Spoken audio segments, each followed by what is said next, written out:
Pernah nggak kamu upload foto dari kamera bawaan HP kamu, terus ada yang komen? Mendingan hasilnya Poco X3 plus Gcam. Atau Redmi Note 10 Pro plus Gcam gak ada obat. padahal kamu udah pakai mode Pro, udah ngedit di Snapseed, bahkan udah ngulang jepret sampai 5 kali biar hasilnya perfect. Dan anehnya yang ngomong gitu, hasil Gcam-nya kadang nggak karuan. Atau yang malah lebih parahnya, mereka ngambil hasil foto orang lain di Pinterest, terus mereka klaim kalau itu hasil Gcam mereka sendiri. Sampai segitunya ya. Eits, tapi nggak semuanya gitu kok. Ada juga yang hasilnya emang bener-bener bagus kalau pakai Gcam. Tapi yang jadi pertanyaannya, apakah HP zaman sekarang masih perlu Gcam? Atau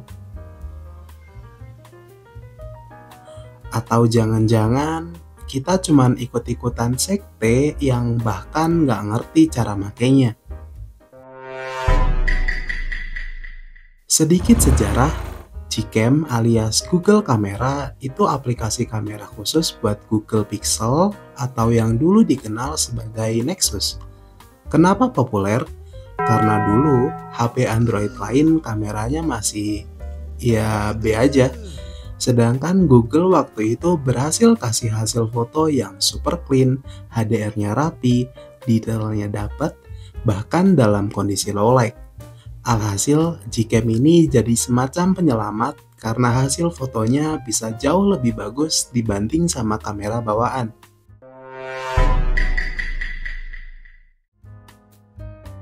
Tapi bro, ini kan 2025, bukan 2018 lagi. Kamera HP zaman sekarang udah jauh lebih pinter. Bahkan yang harganya 1-2 jutaan aja udah dilengkapin sama AI Scene Detection yang ngebantu sensor kamera buat kenalin objek. Super Night Mode yang beneran ngebantu ngilangin noise saat low light. Auto HDR yang beneran boost hasil kamera jadi lebih bagus. Dan bahkan algoritma dari pabrikan yang dilatih buat menghapus jerawat secara otomatis.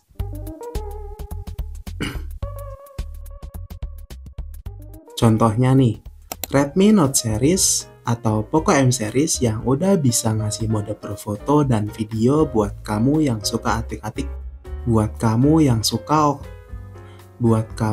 suka otak-atik kamera. Tecno Camon 40 series yang udah dilengkapin sama Tecno Universal Tone yang bisa ngenalin 372 warna kulit manusia. Infinix Note 50X dan 50S yang bisa ngerekam video 4K 30fps yang lumayan stabil dengan bantuan Electronic Image Stabilizer-nya. Dan semua itu udah terintegrasi antara ISP bawaan chipset dan tentunya sensor kamera bawaan itu sendiri. Artinya apa? Kamera bawaan udah dituning khusus buat hardware-nya. Sementara Gcam, ya dia di porting. Cocok-cocokan. Disinilah muncul sekte pemuja Gcam. Mereka percaya Gcam itu semacam obat dewa buat semua kamera HP. Padahal ya nggak juga. Banyak dari mereka bahkan nggak tahu sensor kamera HP-nya pakai apa. ISP-nya bagus nggak.